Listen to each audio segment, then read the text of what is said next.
Hello, my name is John Longcroft-Neal and this is part 2 of Tips and Tricks for Better Photographs. In the first video I covered composition, lines of sight and framing, and this time I'd like to look at the subjects, in particular regard to texture, pattern, lines, colour and the centre of interest. So let's start with texture. These two shots show water in all its various forms, the smoothness, the roughness, absolutely wonderful for visual impact in any photograph. This is a small waterfall in the Yorkshire Dales with the water coloured brown by the peat, and with a bit of slow shutter speed you can get some staggering effects and change the texture completely. This photograph, taken very low down, really shows the texture, the smoothness of the rocks and the stones on this beach.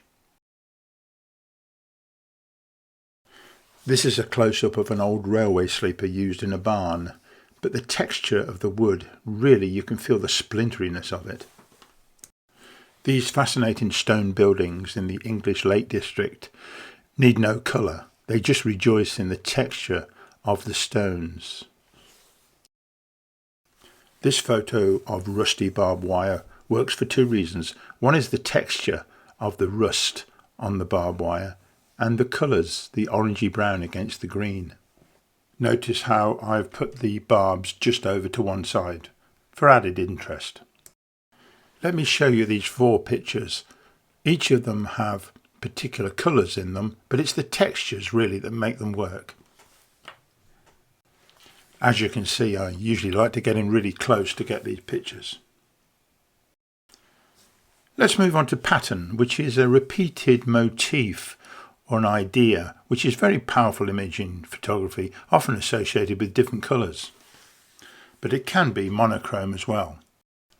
Monochrome, of course, just means one colour. Here we've got orange and a mauvey purple colour. It's the patterns that jump out at you though. Absolutely beautiful. And so you don't have to look very far to find some beautiful patterns in nature.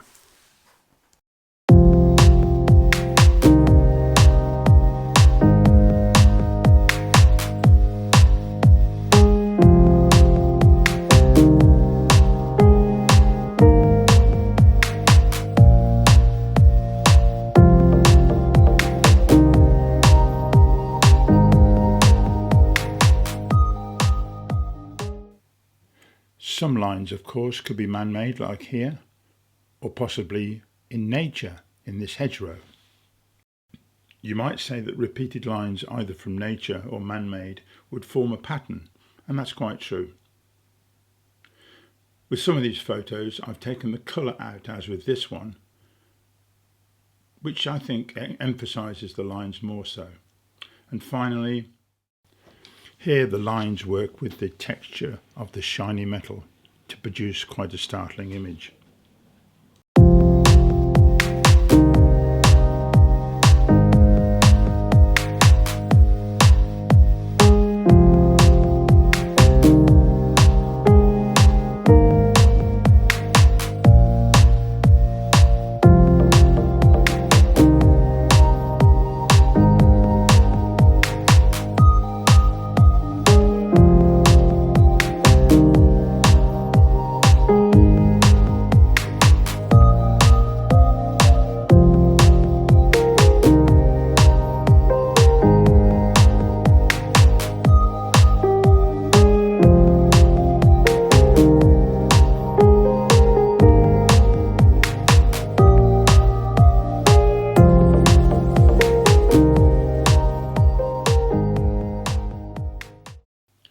Colour is a very powerful element in photography. Whether you focus in on just one colour like this, or perhaps pick out a shot with lots of colours in like this one. And I just couldn't resist taking a picture of all these towels. Beautiful. And finally, to take a pleasing photograph, I really think you need a point of interest in each image. So here I am in May in England in a beautiful wood, but it's not a very good photograph. Whereas if I just put this seat in the bottom left corner, the photograph becomes a little bit more inviting.